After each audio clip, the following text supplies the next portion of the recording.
Bom dia a todos, né? Estamos de volta aqui no podcast. É uma honra, né, novamente, poder estar aqui com meu colega de profissão, doutor Alexandre Cunha, certo? Aqui a gente vai tratar de um bate-papo, não é uma entrevista formal, já passou de ano, tá tudo certo. Não é prova, não. Não é prova, fica tranquilo. Não tem erro nem acerto, tá? Pode conversar, pode falar, não tem problema nenhum. Doutor, eu estou muito curioso, né? Eu queria que o doutor falasse sobre você, tá bom? É a última vez que eu te chamo de doutor a partir de agora, seu pedido. Pode me chamar só de Ricardo também, tá bom?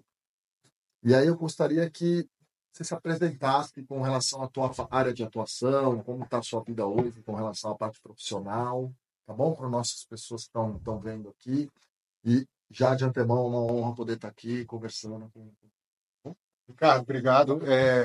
Para mim é uma honra também. A gente poder falar da nossa vida, da nossa carreira e do que move a nossa jornada é sempre excepcional, sempre um motivo de alegria. Então, agradeço a todos vocês que organizam aqui o podcast por essa oportunidade.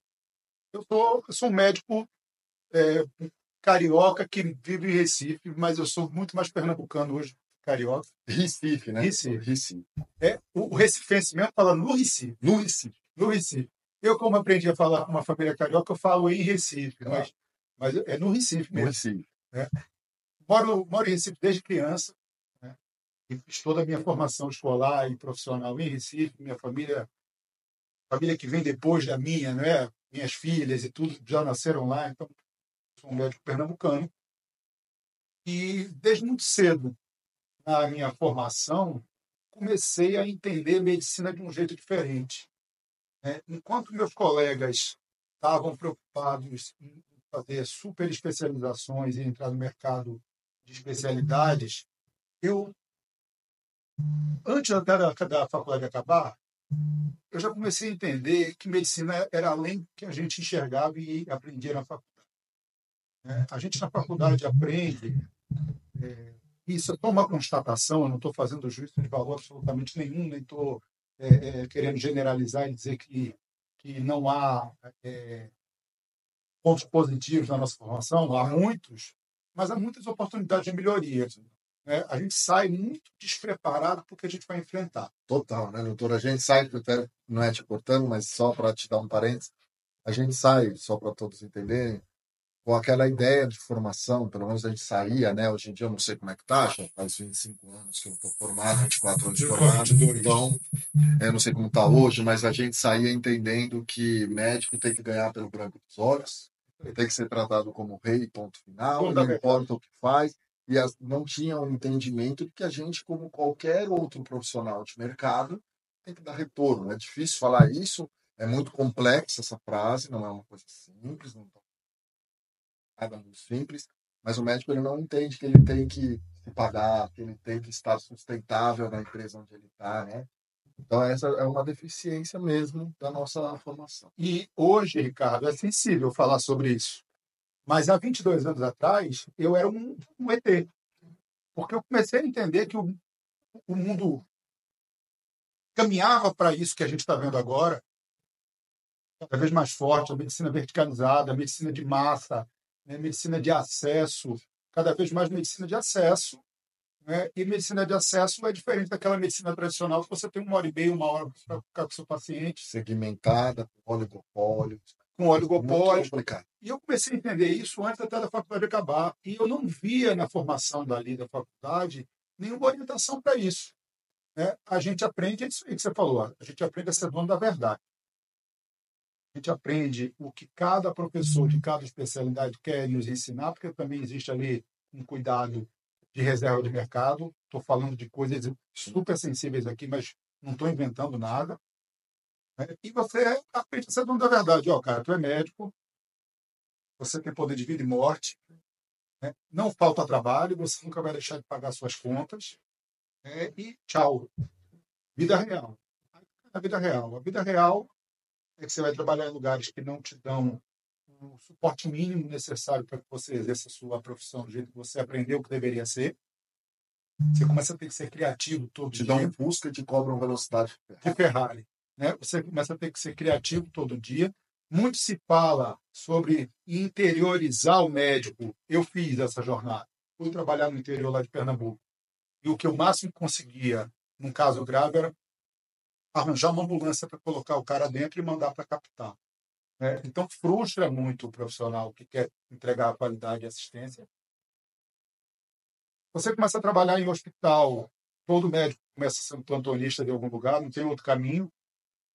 Você começa a trabalhar dentro de hospitais e aquela realidade de que tudo era uma grande indústria, para mim começou a ficar cada vez mais clara e eu escolhi entender que eu fazia parte dessa engrenagem e que eu podia ser mais útil se eu estivesse do outro lado do balcão, como o colega costuma falar quando a gente vem para o lado da gestão, do que se eu estivesse a ponta.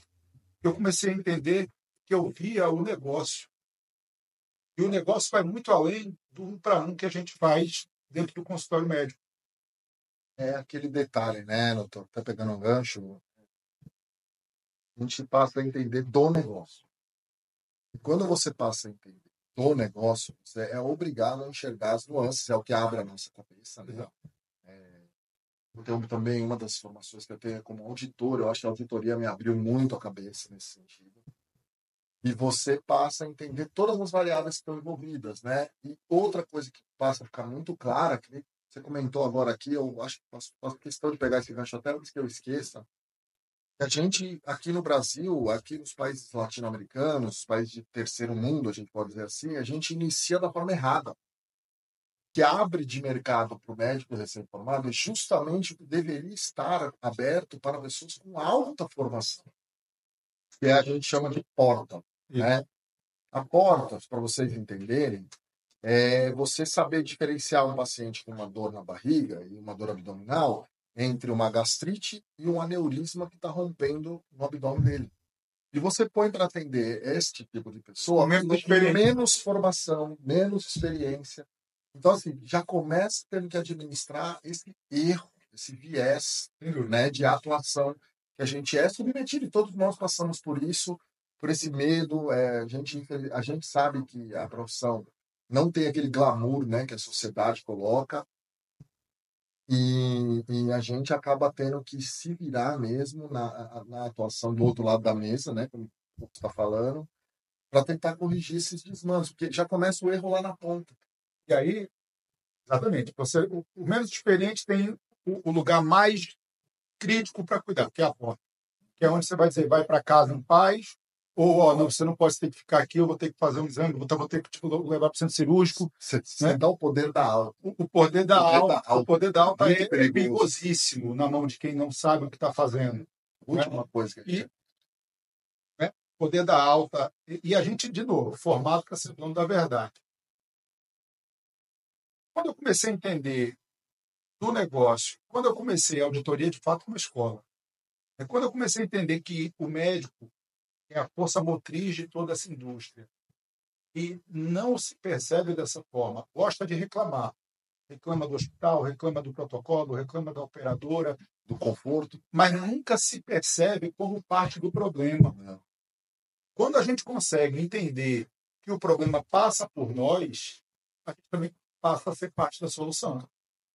Então, quando eu comecei a entender que eu podia ajudar aquele sistema confuso, complexo, capenga, que é o complexo, né, que é o sistema de saúde suplementar no Brasil, eu vou falar do sistema suplementar, não vou nem falar do SUS, que é uma outra, né, esfera, um outro nível de complexidade. Vou falar da minha experiência de ter sempre trabalhado em instituições privadas. O sistema suplementar de saúde hoje é dependente do seu competidor, né? Todos os players hoje precisam existir no mercado para absorver essa demanda. Ninguém pode ser maior do que ninguém. Se quebra, o outro também vai balançar, porque essas pessoas vão para onde?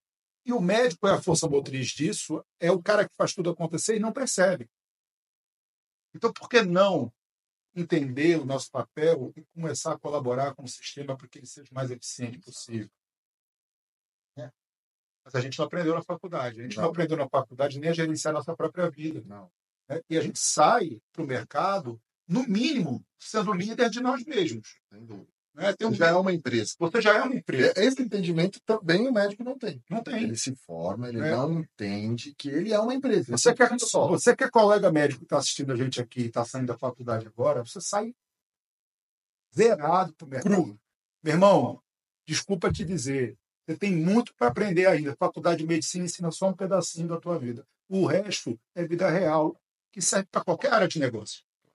Né? A gente tem que entender sobre posicionamento, sobre marketing, sobre venda, sobre pós-venda. O médico não podia falar disso. O médico não podia fazer propaganda. Pegando um gancho até no tópico da gestão, que eu sou suspeito, é o tópico que eu mais gosto de conversar mesmo. Quais áreas da gestão você já permeou, já atuou, já teve como escopo de atuação? Bom, eu comecei a história como todo mundo, plantonista.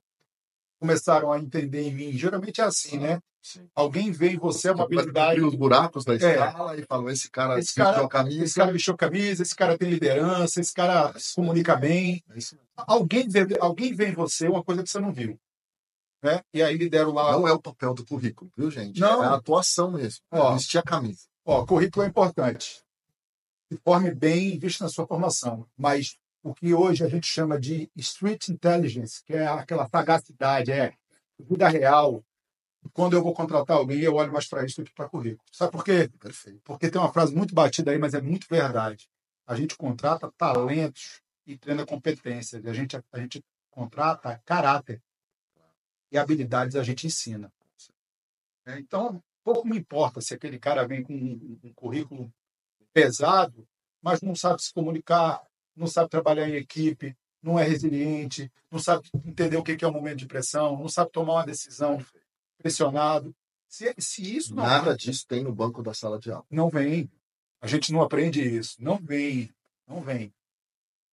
A grade curricular de medicina precisa urgentemente incluir cadeiras de gestão. Porque, olha, a gente sai, cara, líder a gente vê, no mínimo. Você já sai um negócio. Nem que você não tenha nada, você é plantonista. Mas tu vai ter que gerenciar a tua agenda, teus horários, o quanto entra de receita, quanto sai, já é negócio. E as pessoas não aprendem, a gente só aprende a ser dono da verdade. E nós que temos 20 e tantos anos de formado, a gente também não aprendia nada sobre marketing, sobre posicionamento, sobre se colocar, sobre se posicionar adequadamente no mercado. Então, o que o cara faz? Investe muito numa formação, além dos 6 anos de faculdade, estuda às vezes mais 5, 6, 8, para virar um mega especialista em qualquer coisa, aí abre um consultório. Aí tem diploma do pé ao teto, e ele está lá sentado, achando que o paciente vai brotar. Uma coisa, eu tenho uma outra coisa que a gente está enxergando muito também, é um viés aí também de seleção de currículo. A pessoa também agora já está começando a se formar, aí ele vai e faz curso de gestão. Vamos deixar uma coisa bem... Então, não se aprende em sala de aula. Se aprende vivenciando. Sala de aula, a gente busca para correção de rota do nosso rumo como empresa. Então, a gente percebe que hoje o colega não está participando da assistência. Eu acho fundamental. O que você acha sobre isso? Eu, particularmente, acho fundamental a experiência assistencial. Sem dúvida. E eu estou começando a perceber pessoas que estão fazendo curso de qualidade, curso de gestão, de segurança do paciente, de administração hospitalar, de economia em saúde. Tem uma formação assistencial. Eu vou te falar um negócio, cara. Essa tua observação é ótima e bate muito com o que eu penso. Eu tenho Bom, eu segui essa jornada de assumir o pronto-socorro do hospital que eu trabalhava, fui assumindo outros, enfim, virei diretor do hospital, né? Depois do hospital, fui trabalhar em operadora de saúde, virei diretor de operadora de saúde, diretor de credenciamento.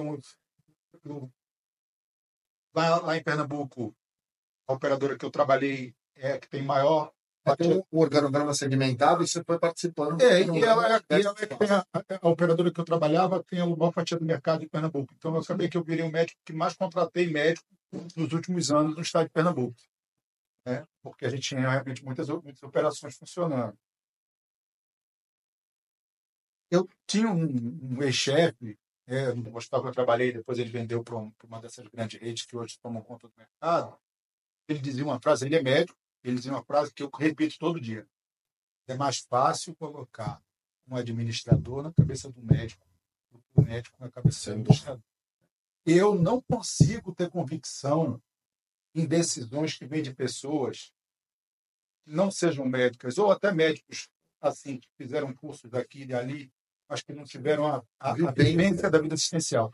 O cara, para tomar uma decisão em saúde, quando a gente vai tomar uma decisão que vai impactar a vida de centenas, às vezes milhares, talvez milhões de pessoas, eu tenho que trazer na minha bagagem a dor de ter perdido um paciente.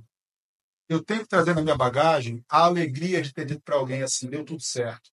Eu tenho que trazer na bagagem noites sem dormir, preocupado com o doente. Eu tenho que trazer na bagagem a dor de perder alguém sem saber o que foi que eu deixei de fazer. Sabe? Isso forma o médico muito mais do que qualquer outro curso. É a formação humana. É a vida real ali acontecendo, e na hora que eu vou tomar uma decisão, isso tudo tem que estar junto comigo. Então, claro, eu tenho que ter estudo específico de gestão empresarial, tenho. Eu tenho que ter bons mentores para me auxiliarem e me encurtarem caminhos, tenho. Eu tenho que ter referências. Mas se eu não tiver a experiência real de ter vivido a dor e a alegria de ser médico, eu não consigo ter convicção de que aquela decisão é a melhor possível quando vem de alguém assim. Sem dúvida. Eu queria até te corroborar, passando até um pouco aqui do que eu passei na minha formação. Eu sou cirurgião de trauma, né, dentre as minhas formações assistenciais. E ali eu aprendi 3 coisas.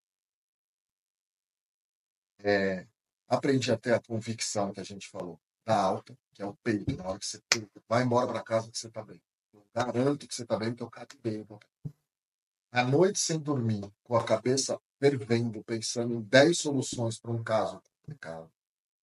E aprendi, na cirurgia me ajudou muito, cara, trabalhar como cirurgião. O cirurgião não faz absolutamente nada, sozinho. Então, é um costume já, isso me ajudou muito na minha formação como gestor de atuação. E bate, você está falando aqui, e tá vindo um filme na cabeça, e vem um filme na sua também, claro. Que essas formações eu não busquei em sala de aula, não busquei em livros, como você, como todos que fazem gestão. Eu tenho vários livros também, mas ali livro é frio, é palavra escrita no papel. E acho que nada põe o raciocínio rápido, e é isso que você está falando. A gente aprende a ter o raciocínio rápido numa adversidade, numa emergência, que o administrador puro não tem. Não tem. Dentro da nossa área, isso faz muita diferença. A gente precisa muito dos administradores. Né? O administrador normalmente é mais analista do que a gente. Né? Se você for olhar o DISC, né, o DISC do médico, de uma maneira geral, o médico vai ser DI, quase sempre. Né? A gente tem um papel de influenciar pessoas e de ser dominante ali. Né? Naturalmente, existem exceções a essa regra. Se eu fosse ver meu disco, eu acho que eu sou DD e I. Não tem S nem C aqui para mim. Eu sou, né? Mas eu preciso ter um cara analista do meu lado.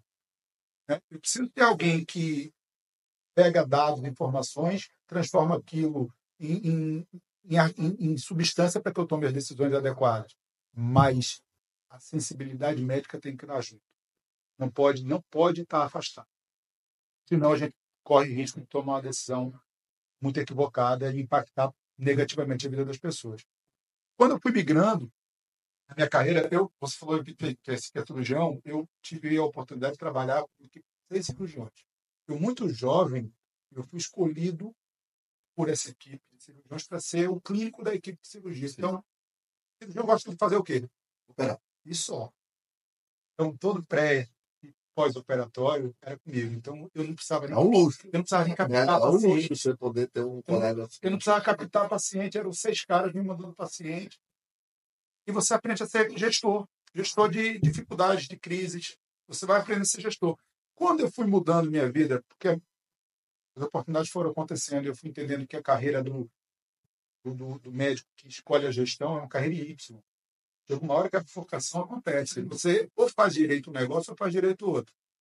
Né? E aí eu acabei migrando para a gestão, porque estava me dando alegria. Né? Eu estava encontrando ali um pouco mais de qualidade de vida. Eu comecei a gostar de dormir em casa toda noite. Doutor? A gente passa eu comecei a gostar de dormir em casa. Eu comecei a gostar de ter final de semana. E aí, Eu repito isso de vez em quando. A minha mãe começou a ficar meio chateada comigo. Minha mãe dizia assim: mãe, a minha mãe é igual a de vocês. Ela acha que eu era o melhor em tudo que eu faço. Né? A mãe de todo mundo é assim, né? A minha mãe começou a dizer assim: pô, você era um médico tão bom. E comecei a pensar: o que eu faço agora? Eu cheguei à seguinte conclusão: o que um gestor médico faz? Ele resolve o problema. Concorda? O que o médico faz?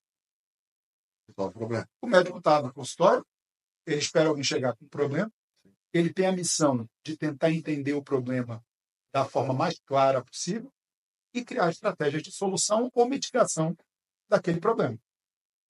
Quando eu comecei a entender que eu continuava sendo médico, só que agora o impacto das minhas ações não é mais para um, o impacto agora é em coletividade, pô, eu fiquei mais médico do que eu já era antes. Sem dúvida. Eu comecei a me sentir ainda mais realizado com medicina. Agora, voltando um pouquinho para o começo da nossa conversa, nada disso vem na faculdade. A gente vive um mundo hoje que posicionamento é fundamental.